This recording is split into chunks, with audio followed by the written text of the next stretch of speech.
Day one of the NFL Combine is in the books. Day one of the NFL Combine is in the books. We tell you every year, there is nothing more impressive than defensive linemen and working out. Probably the best athletes in the world. We're going to break it all down. Jeff Floyd, joined by Pete Smith. Browns 3D starts now.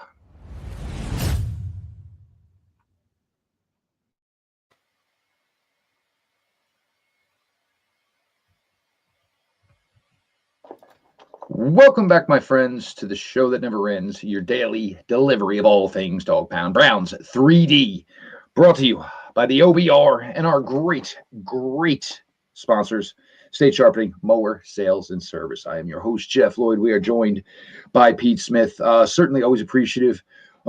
Weeks like this, you guys all come out in droves. A lot of content goes out, certainly the written content over at the OBR.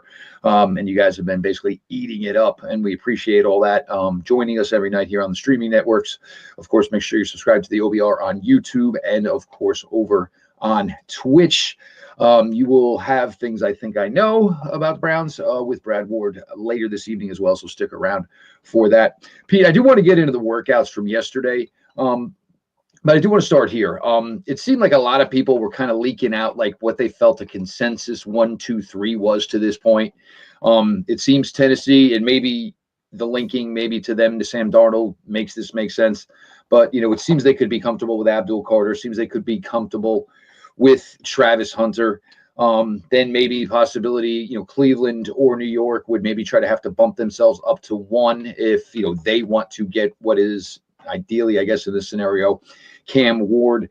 The Carter injury and everything, the way it went down just seemed weird. At midnight, it was one thing, and it kind of seemed almost like a catastrophe. 7-8 hours later, it's no big deal. He can still do his pro day. Do you think this is going to have any influence on basically way maybe the first couple of picks shake out when we do eventually finally get to round 1? I guess we'll find out if and when he does pro day. I mean, if he does pro day and he's healthy, then, no if problem. Tennessee wants him, you got to stay at 1. He's gonna have to come back for the medical recheck, later on in the process, and everybody's gonna get another look at his foot. I assume he's going to be healthy. But again, if they're talking about him doing pro day, I witnessed he doesn't need to. I said yesterday, Marvin Harrison Jr. kind of put this path out there. If you're considered a top 3 lock, it don't matter if you eventually work out or not. And look, if Drew Rosenhaus doesn't think he's ready, he's not going to work out. Right. So, and maybe that's a bluff, a confidence play here. But ultimately, I think he's going to work out and be fine. I mean, I think he wants to work out for posterity's sake. I mean, Daniel Jeremiah thinks he's going to run the 4.3s.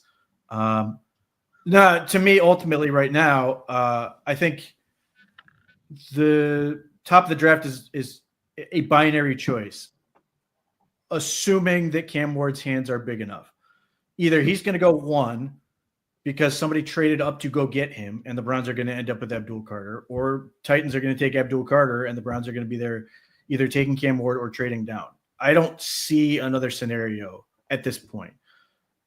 Again, this just comes back to history. I don't believe Travis Hunter is going to go top 2, not because he shouldn't, whether you believe it or not, but just because that doesn't happen. People generally default to quarterback and linemen, and Abdul Carter's phenomenal. And so unless Cam Ward is going to measure in too small, which is a very real possibility, every time I see him, I'm looking at his hands and they don't look big. But everything else about him looks great. So, I mean, that's going to be the question. And look, I mean, we'll get that information soon enough. And, it certainly is, a big part of this. This always happens. It happens pretty much every year. What do we know about Shemar Stewart going into yesterday? Everything that everybody said about Shemar Stewart was he was a ridiculous athlete. And look, basically measured, tested right on the level of Cleveland Browns, for now, Myles Garrett. But Pete, I mean, 3 years. I mean, if it was 4.5 sacks this past fall, you could say, and maybe you could give an A, B, and C, but it's 3 seasons and 4.5 sacks. I mean, this is the ultimate. And look, we know the way folks are at NFL front offices. We know the way coaches are. And it's the, hey, I can get him there. I can get him there. So if I'm going to get to work with something, let me have the most impressive athletic type there is. But I mean, Pete, you literally got Jekyll and Hyde as far as, like we talk about this all the time. You want age, you want production, you want athletic profile. Between production and athletic profile, this is literally Jekyll and Hyde in Shemar Stewart. Okay. So let's okay. Let's present the most charitable case for Shemar Stewart. His 4.5 sacks over 3 years is terrifying. Everybody's comparing him to Travon Walker. Travon Walker had 6 in his final year at Georgia. But let's say, for the sake of argument, we're blaming. Wasn't playing all the snaps at Georgia because they were absolutely loaded everywhere. Everybody had to play. But let's say, let's use Nick Scorton as sort of a test case to say it's Texas A&M's fault because Nick Scorton was better at Purdue in terms of production than he was at Texas A&M. That's a really big bet you're making that they're just wrong. And then you're saying that Shemar Stewart is just going to figure it out. That's the most charitable case that you're going to get him there. There's very little in history to suggest that that's going to work. Daniil Hunter is like your guy to try to make this case. And he went in round 3 and you're going to sit there and go, well, if we knew what we knew, he would have gone top 5 or whatever. Okay. The problem I have is a couple things. First, now he hasn't jumped yet, but Jordan Birch at like basically 280 ran a 4.67. Now he has done nothing else. But 4.67 at that size versus 4.59 at 200 and basically 60 pounds. I mean, Shemar Stewart tested incredibly well for what he did. Jordan Birch ran incredibly well. Landon Jackson from Arkansas ran a 4.68 and jumped 40 inches and had supremely explosive testing. And he's been more productive. Now, I think the people who are betting on Stewart are more convinced that he's got I don't know if he'll run a 3-cone or not. He needs to. To me, he needs to, if you're going to make this case, to show the hip flexibility and all that stuff. All of it is explosive and straightforward and ability to generate power, which is incredible. Well, Landon Jackson's right there. And you can certainly make the argument that Landon Jackson a round later is a better bet than that. But I will go the other way because there is a guy who had 6 games with at least 2 sacks this year. Didn't even let me Donovan Ezeiruaku. Now, here's the thing. Donovan Ezeiruaku, who had 20.5 tackles for loss compared to, I believe Shemar Stewart had 14 tackles this year. Shemar Stewart was expected to be a freak. Like this was the whole thing. In fact, when he was about to run, Daniel Jeremiah was teasing the idea he could hit 4.4. And then he sort of had to when he hit 4.6, the unofficial, he's sort of like, well, that's really good. And it is. Like Myles Garrett is a hell of a 4.6. Yep. But Ezeiruaku, who did not do the 40, but jumped reasonably well, I think 35.5 on the vert and a good broad jump. But he had the best agility of anyone who did the 3-cone and the shuttle. And he has 34-inch arms and all these other things. So if you're asking me straight up, who would I rather pick between Shemar and they're both 21. But if you're asking me straight up, who would I rather pick? I'm taking Donovan Ezeiruaku from Boston College, who most people think is like an end of the first round or maybe second round prospect. Now he may go top 20, like right around the fringes of the top 20 area now, given that I don't know how many people were expecting him to test this well in terms of agility, but like 6'9", he hits, I think 6.94 on the 3-cone. He hit the magic number, which is anything under 7. That unlocks the potential to get to the all-pro level of, that is the number you have to hit in order to make all pro. But he does everything else you want. So he was super productive. He has tremendous tape, and now he's also a sensational athlete. So as long as he runs basically like anything better than like a 4.7, he's fine. And I would take him over a guy like Stewart. To me, that's a much better play. But ultimately, I think when we get to draft day, somebody's going to take Stewart, probably top 10, and somebody's going to take Donovan Ezeiruaku, another glorious Nigerian, probably 25 to 35 area. And I suspect the team that takes Ezeiruaku is going to be happier with the pick. Well, the thing with Ezeiruaku as well, what you're talking about, look, if he had another half an inch and had another 7 to 10 pounds on his frame, this would be no contest. He'd be a top 20 selection. Short of 6'3" doesn't help him. A little bit short of 250. And look, it sounds like nitpicking, but it's the way it works. It is legit stuff with all of this, and it's certainly factored into, when you were comparing people to, like we talk about our buddy James Coburn, when you're comparing all the way back, you can compare it back to literally 6'2" and 7'8", is the number, that type of stuff. We're going to continue on here. The D ends, and there were, I think, a lot of bright spots, and this is kind of what we're going to look for here over the next couple of days with the combine, because with a lot of the big name guys opting out, the opportunity is there for people, who aren't getting as much publicity, if they do test well, to get that opportunity. Browns 3D continues. We've been talking for a couple of weeks now, and we're super excited to have the folks with State Sharpening Mower Sales and Service in Broadview Heights with us along for the ride. If you are local to the Cleveland area, they are your one-stop shop for all things lawn equipment.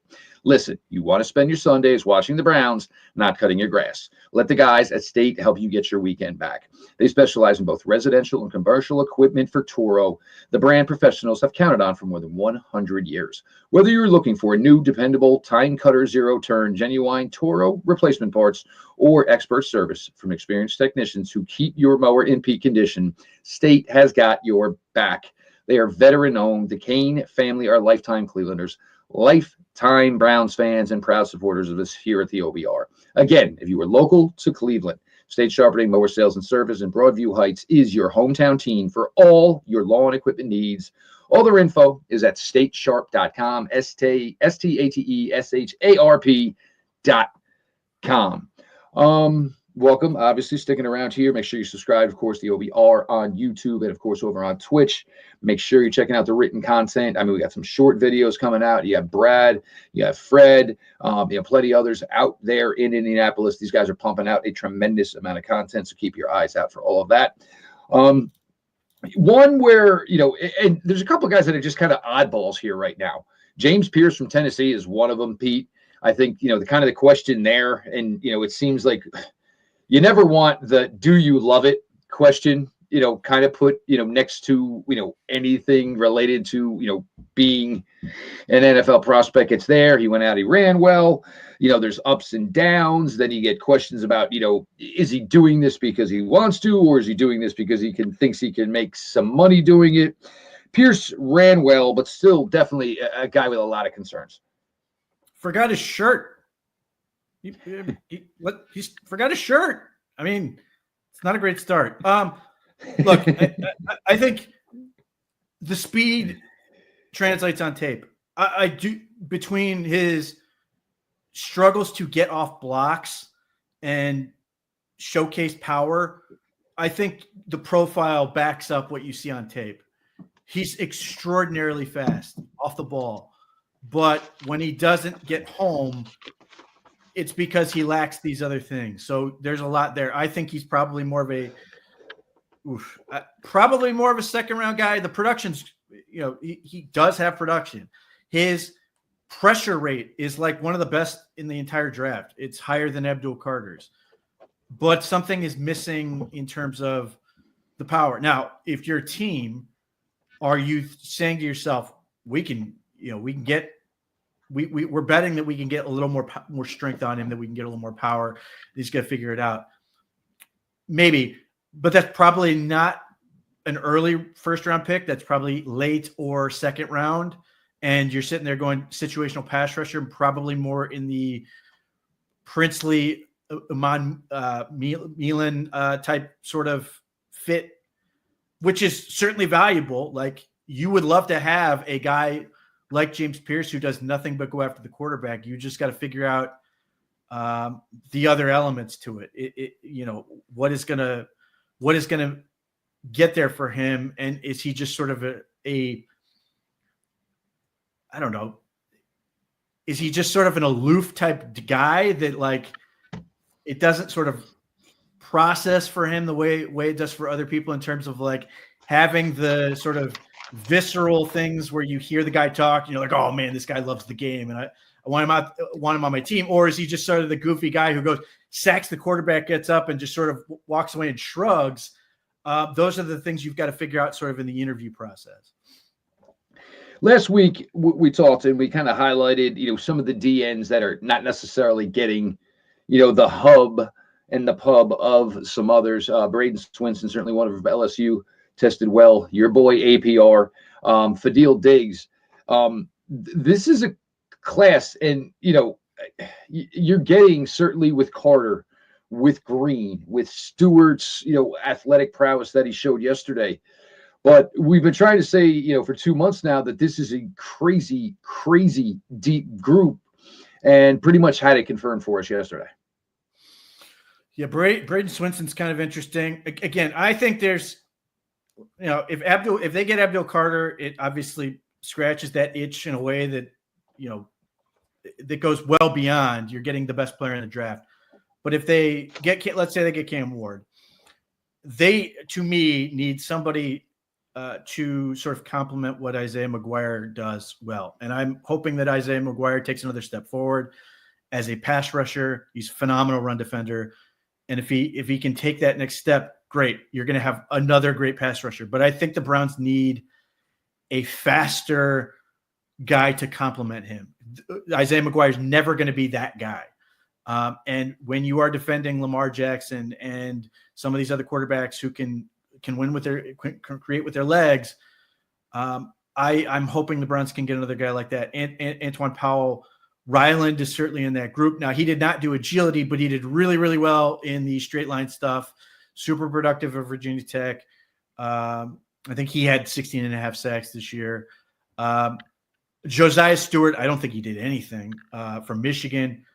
He's really interesting. Now the hitch with those guys, and I think Abdul Carter's going to fall in the same bucket.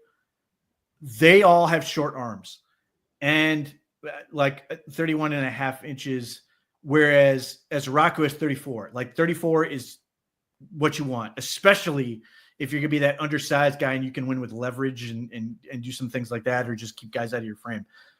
Having said that, when you put them widen them out and you put them in like the 9, where you're bringing them in just to rush the passer, this is all I want this guy to do, you might be less worried about, the prototypical arm length for those type of players than you would with a guy like Jack Sawyer, who also has short arms. I think his are 31 or 31 and a half. 31 and change, because he's not that guy. He's going to be somebody who's going to probably play more of a 5 and have to do more of the dirty work, where I would be far more concerned. Now, ultimately, we'll see if the Browns care on some of these guys, but I would be a little bit worried about a guy like Jack Sawyer. But, the proof is sort of in what Josiah Stewart's been able to do. He had, I think, the highest pass rush win rate in the entire class. I think 40-some% on passing situations, which is astronomical. And if all you're doing is saying, all we want you to do, it's second and long or third, or we've got a lead to protect late in the game, and all you're doing is getting after the quarterback, then you probably don't care as much because you've just seen it work. And you're willing to take those guys. Now, so we'll see how those guys test. But for that particular niche, as opposed to guys who are talking themselves into trading down and taking Shemar Stewart or taking another one of these big body guys, and I get it, but I just think the speed element and the quickness and the ability to give something that's going to cause Lamar Jackson problems where he can't just take off and run a particular way because he's obviously not going to run towards Garrett. I think you need that other guy across. I think there's a lot of guys in this draft that can give you that. Yeah, I mean, like, this is the case of, look, it's fantastic to have this elite RAS score. It is. But the point is if you can get a little bit below that, and look, anybody testing in the nines is a ridiculous athlete. That's the one thing you guys all got to understand. But if you're finding that guy who's testing in the nines and the production is there as well, you talk about what is a safer bet, what is a better bet. That is ideally, and no question about it, the safer bet. Defensive tackle class, Grant didn't work out. Mason Graham, at 295 when he was listed at 320, that kind of, I guess, at this day and age, just be honest. You know what I'm saying? Just put it out there. Look, Mason Graham was a ridiculous player at Michigan. Nobody had any doubts. But that's just one of those ones is where people just look at it and go, all right, well, that's strange. But Pete, Harmon, I thought, and we confirmed, I think, in Oregon, there's teams that have entire defensive lines that are going to get drafted this year. Mississippi's one. Oregon's going to put an entire defensive front in this class. Defensive tackle, I think, for the most part, were pretty good. Probably lost maybe a little, of the pizzazz without maybe, Grant, who was supposed to tear it up, and certainly without everybody's personal favorite, Mason Graham, not doing anything. I think the 25 pounds is a big deal because Mason Graham is not the same size as TJ Sanders. And it's not to say Mason Graham's not a great player. He is, but that takes a little bit of luster off that he's not even 300 pounds. Like that's not we talk about interior offensive line play in the NFL all the time, Pete. It is a whole other breed from what these guys are going against. And maybe NFL teams were like, we already knew this and it's not a big deal. And we've sort of already factored it in. But like you were talking about, late in the season and stuff, being able to go, oh man, the Browns could get this guy who could, be 320 and be able to basically line up in a 3, a 2-eye, a 1, whatever. Now, I mean, maybe he can still do all those things, but now I have questions as to whether he can hold up at all those spots. Not because he's not a good player, but that's 25 pounds. That's a huge difference. So like I have sort of, not to say I think Mason Graham's a great player. The short arms are concerning. I already knew that was going to be a thing as far as him rushing the passer and stuff. But like now he's Mr. Solid as opposed to this phenomenal prospect that was sort of out there. Like, no, the talk was, well, he's not Quinnen Williams. And at the time I was like, yeah, well, Quinnen Williams is not as big. Well, it turns out Quinnen Williams is actually bigger. So like that stuff, I think maybe it's just a public perception. Maybe it's just from a fan standpoint. I still think Mason Graham's going to be a really, really good player. But I thought you were going to get a guy who could basically line up in any gap and you were going to get a tremendous player. And now Chris I at least Jones light. Yeah, it's just it's different. And maybe he's going to put on some, try to put on a little bit of weight before pro day. And weigh in a little bit bigger, but yeah, 295 or 296 or whatever he was, it's the same size as TJ Sanders. And like, I watched TJ Sanders going, he's lighter than, he's sort of, I don't want to say undersized because he's not, but like, I still sort of view him in that mold where like Mason Graham, I think is like 20 pounds lighter than Derek Harmon is. Mm-hmm. Speaking of TJ Sanders, obviously one of your guys, Jordan Phillips from Maryland, another one. That 3-cone, I think for your boy Sanders, 3-cone wasn't great until Phillips, I want to say ran his, but I don't know if ran would be the appropriate word. But again, not ideally, what you're totally asking these guys to do for you. Yeah. I mean, look, if you're asking me, what do Jordan Phillips and TJ Sanders do? They're going to get up the field and go. So you sit there and go, well, I'm not really worried about their hip flexibility. But the 3-cone is also a really good measure of just your overall body control and balance. And balance does matter. Now, it's weird because DJ Sanders is not a guy who ends up on the ground very much. But he did not test well in this particular thing. He did well. I think he did well in the shuttle, relatively speaking. Yeah, he did well in the shuttle and did well in the other stuff he did. But you got to go back and sort of verify that element. But same thing with I'm less concerned with Jordan Phillips. He did well in the shuttle.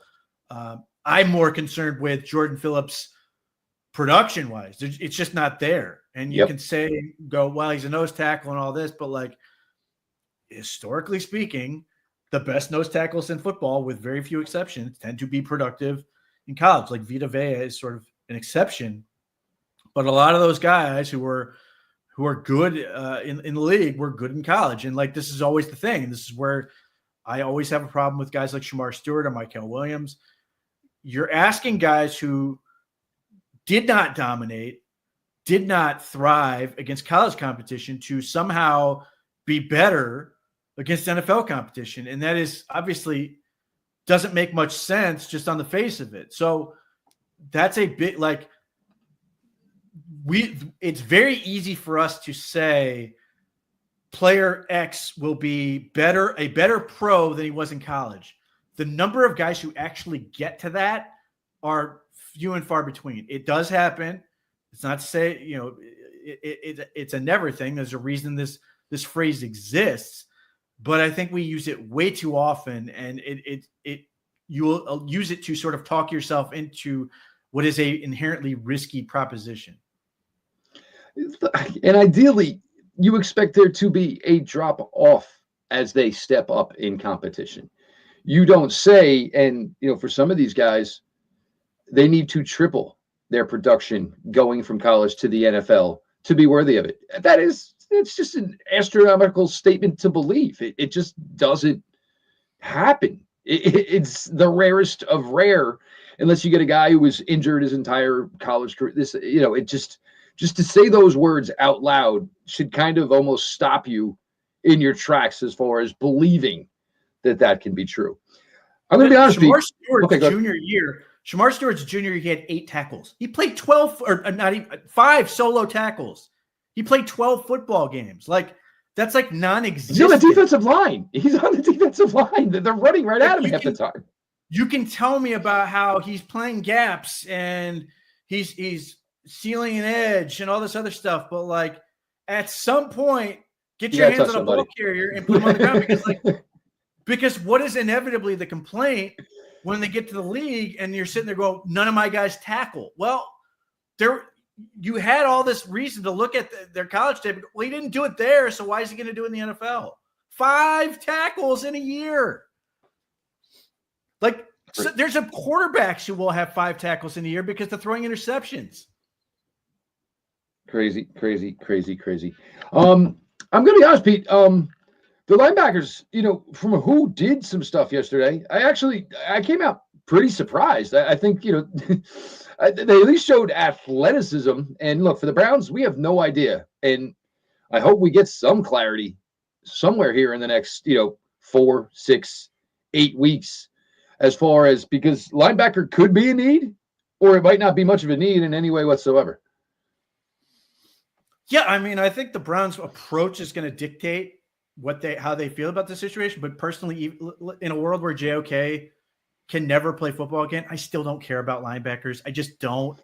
Like, Jason Tarver's track record with this position with the Browns has been tremendous in terms of finding guys that can make it work. Like, don't get me wrong, Mohamed Diabate was incredibly inconsistent, but he's really talented, and I would like to work with a kid like that. Jordan Hicks was tremendous last year when he was on the field. Obviously, he had some issues with the elbow. But, like, here again, I will go back to the Super Bowl. The Philadelphia Eagles, Zach Bond was great. He signed as a free agent. It was not a situation where they put a whole lot of investment into that position. It was all D-line, secondary on that defense. So, like, every conversation where somebody's trying to talk you into getting a linebacker early, almost every time you're going to sit there and go, I'd rather have insert defensive lineman or insert DB, because they're just so much more valuable to the position. It's not to say there aren't impact linebackers, but like the very few that are like the Hall of Fame elite type guys, they're just like, we're still talking about some of them. Like Levante David is still one of the elite linebackers. It's so hard to like get the impact out of the position you really want. Fred Warner is in that group. He's a 3rd round pick. Like, you don't need to make the investment, and you can find stars at that position without spending premium resources. So like, I see no reason to use a pick earlier than day 3. And I mean, Of after course. round Yeah. 4, in fact, one of the guys I like for that role as a later round draft pick wasn't even invited to the combine. That's Chandler Martin from Memphis. But Francisco Mwagwa from, Miami's interesting in terms of he's tested a little bit more athletic than I thought he would so far for being such a big guy. But ultimately I people are getting and I sound like an awful human being and a hater because I'm just they're so excited about these UCLA linebackers. I'm just sort of okay, cool, but they don't play a position I care about. The Demetrius Knight seems like a tremendous player. He's a graduate student. That's the other part is I don't want, this is a position where it's just click and go. I don't want to be messing around with older players at the position. I always come back to the same thing. I'm always going to feel better about finding guys late in the draft or after the draft and just figuring out. And the Browns have done that consistently. I would see no reason to change that approach because, as I said, and I have the same approach with running back for the most part. I would certainly take a running back earlier before I would take a linebacker earlier. But those are positions where you can consistently find guys who can contribute and be really good football players later in the draft, where it is so much harder to find a premium offensive lineman or a premium edge rusher or quarterback, wide receiver, any of these other positions where you're sitting there going, you feel like you got to get those guys early, as opposed to linebacker where you feel like you can always find guys. Yeah, I mean, and this also comes out that, the Eagles, as great as Zach Bond was for them this past year, they're not sure they have a need for him. And, yeah, look, money, you got to figure that out for every team and da-da-da-da-da. But, Zach Bond, the year he had, and there's a chance he might not be back with the Eagles this year. One final thing, and this is one of the most major nuggets we've gotten to this point, Pete. Ted McMillan, we're big fans. He's not going to work out or do anything here at the Combine, but may have just sunk any draft stock he's got as far as the Cleveland Browns are concerned. Chad Thomas, your favorite rapper? Really? Yeah, look, if all the red flags they have, that's certainly, probably the best one. He's popular with a lot of people of that age. Unfortunately, a lot of prospective players. Yeah, it's not great, but that's why ultimately, if the Browns were to trade down, I want Travis Hunter over Ted McMillan. That was the tiebreaker. Yes, that's it. I mean, and we'll never forget that 1 week, of course, where he scored off the charts in PFF because the Browns dropped him in coverage a couple times and he knocked down a couple balls. Never thought we'd bring back up Chad Thomas here on a Cleveland Browns podcast, but there it, in fact, is. Today, obviously, you have tight ends and you have the defensive backs working out. Unfortunately, the tight end class, I think what everybody was kind of excited for, unfortunately, you're not going to get. There are some banged up there. Arroyo with the knee, Warren with the long season, Loveland showing off a lovely sling. So, kind of got to take some of the hit. But again, when top players can't work out, there's the opportunity for players who are not getting the glow up, basically, that they feel they deserve to go ahead and shine. So we'll see the way it all plays out for today. He is Pete Smith. Obviously, Pete, other writers here are putting out a tremendous amount of quality content right now. Make sure you guys are checking all that out. A lot coming through the streaming channels and, of course, over on the 247 page. A lot of videos from the Combine itself, from Bad Fred. Make sure you're checking all of that out. Subscribe to the OBR on YouTube and, of course, over on Twitch. Things I think I know will be on following us with Brad Ward, so make sure you all stick around for that. NFL Combine weekend, it seems like it takes forever to get here, but when it does, it goes by extremely quickly. And then, of course, kind of really looking towards Saturday for the skill position players. Unfortunately, who knows? At this point, Brad Stainbook could be throwing in that because they're going to need some quarterbacks in what was already a shallow class to begin with. Appreciate all of you for sticking around. And, of course, to our good friends, State Sharpening Mower Sales and Service, thank them as well. This has been your daily delivery of all things Dog Pound. Browns 3D on the OBR, and we will talk to you tomorrow.